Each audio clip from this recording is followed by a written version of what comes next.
Aujourd'hui, tu vas apprendre à parler comme un Français natif avec Louis, notre Français bobo décontracté.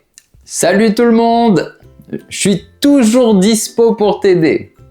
Merci d'être dispo.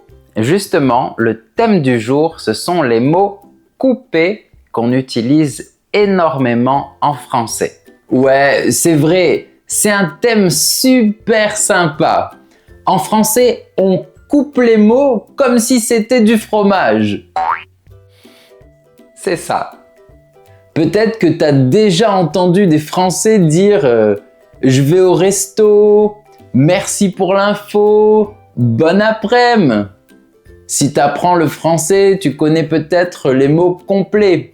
Restaurant, information et après-midi. Mais dans la vraie vie, on utilise la version courte. On fait ça tout le temps. C'est ce qu'on appelle une apocope. Et Louis va nous aider à comprendre ce phénomène. Avant de commencer, n'oublie pas de t'abonner et d'activer les notifications. On va commencer par des mots faciles, mais on va augmenter la difficulté petit à petit. Le premier mot, tu le connais sûrement. Prof. Guillaume, toi, t'es prof? Oui, prof, c'est la version courte de professeur. Ensuite, on a le mot fac. La fac, c'est la faculté, l'université, mais avec moins de syllabes. Par exemple, je vais à la fac tous les matins. Avant la fac, les élèves passent le bac. C'est la version courte de baccalauréat. C'est l'examen que les élèves passent à la fin du lycée pour aller à la fac. Au lieu de dire l'examen, on pourrait dire l'examen. C'est vrai, examen, c'est la version courte pour examen. Et les examens sont constitués de nombreux exercices. Comment on pourrait dire un exercice de manière familière en coupant le mot? Au lieu de dire un exercice, on dira un exo. Du coup, on peut dire une phrase comme ça. Le bac, c'est un examen avec plein d'exos pour aller à la fac et avoir cours avec des profs. Oui, c'est très naturel de parler comme ça, mais c'est familier. À l'école, les élèves adorent la récré. Le meilleur moment de la journée pour les enfants! La récré, c'est la version courte de récréation. C'est l'intervalle un peu plus long entre les cours. Par exemple, les enfants jouent au ballon pendant la récré. C'est un mot très courant à l'école pour les enfants. Et pour les adolescents aussi. Tu veux dire les ados.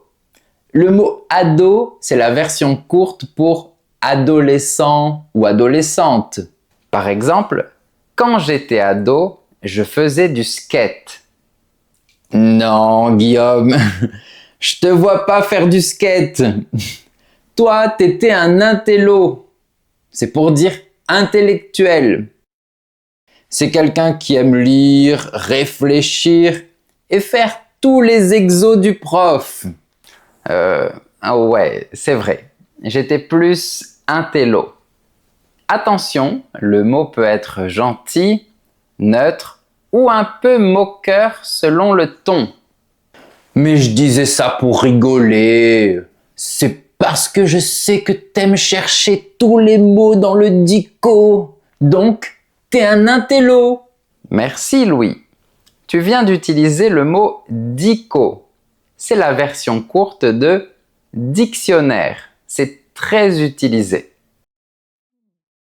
Et maintenant, ton mot préféré, Louis. Bobo. Bobo vient de bourgeois bohème. C'est une personne avec un style de vie plutôt confortable, mais qui aime les choses simples, naturelles, artistiques, écologiques, locales, etc. Par exemple, Louis est un bobo qui habite dans un quartier bobo. C'est gentil ça? Bobo peut être affectueux, drôle ou un peu critique selon le ton. Moi, je l'ai dit pour plaisanter. C'est toi qui as commencé à me traiter d'intello. Calmos, Guillaume! On est entre amis! Désolé. Voilà, tu viens de dire un autre mot intéressant. Calmos. Ça signifie calme-toi, du calme, doucement, reste calme. C'est familier. On l'emploie surtout avec des amis pour détendre une situation. Louis, je crois qu'on arrive à un mot important pour toi. Écolo. Ah oui, là on parle de moi. Écolo, c'est la version courte de écologiste. Une personne écolo fait attention à l'environnement. Par exemple, il est très écolo. Il va au travail à vélo. Et il a toujours un tote bag, comme moi. Regarde. Souvent, oui. Avant de continuer, n'oublie pas que si tu veux apprendre ou réviser le français du niveau A1 au niveau B2, Guillaume a une méthode en ligne qui s'appelle Le français clair avec Guillaume. Toutes les informations sur sa méthode se trouvent sur son site professeurfrançais.com. Passons maintenant au domaine médical où il y a beaucoup de mots coupés. Tout d'abord, on a le mot hosto, très familier et très utilisé. L'hosto, c'est l'hôpital. Par exemple, il est à l'hosto depuis hier. Avec un médecin ou dans un message formel, on dit plutôt hôpital. Dans un hosto, on peut croiser un chir. Ça fait un peu série médicale, mais ouais, on dit ça. Chir, ça peut être la version courte de chirurgien, chirurgienne ou chirurgie. Par exemple, j'ai rendez-vous avec le chir à l'hosto demain. Je sais que ça va vraiment t'aider parce que le mot chirurgien est très compliqué pour les gens qui apprennent le français. Dis-moi si ce mot est compliqué pour toi dans les commentaires. Voyons une autre profession. Psy. Psy peut désigner un psychologue ou un psychiatre. Par exemple, je vois un psy depuis quelques mois. Attention, si tu veux être précis, il faut dire psychologue ou psychiatre. Dans les professions médicales, on a aussi ophtalmo, dermato et kiné pour dire ophtalmologue, dermatologue et kinésithérapeute. Les mots complets sont impossibles à écrire pour moi. Très bien dit. Et dans la vie quotidienne, on emploie plus ces mots plus courts que les mots complets. Et pour le médecin des animaux, c'est le véto. Oui, au lieu de dire le vétérinaire, on dit presque toujours le veto dans notre quotidien. Louis, un dernier mot en lien avec le domaine médical? Ouais, je sais. Un médoc pour dire un médicament. C'est un mot très familier. Un médoc. Par exemple, j'ai oublié de prendre mon médoc. Ton médoc? Ton médicament ou ton vin? Attention, un médoc, ça peut être un médicament. Mais le Médoc avec une majuscule, c'est aussi une région connue pour le vin. Donc, ça peut désigner un vin qui vient de cette région. Donc, un médoc peut soigner, mais le médoc peut accompagner le dîner. Mais ce n'est pas la même chose. Attention!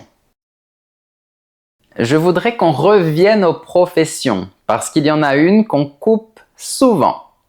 Architecte. Généralement, on dit comment, Louis? On dit un archi. Par exemple, c'est l'archi qui a dessiné les plans de la maison. Oui, archi peut vouloir dire architecte ou architecture. Mais il y a encore un autre sens. Ça peut servir à intensifier. Et dans ce cas, c'est comme dire très, vraiment ou complètement. C'est vrai. Par exemple, ce film est archi nul. Ça veut dire ce film est vraiment nul.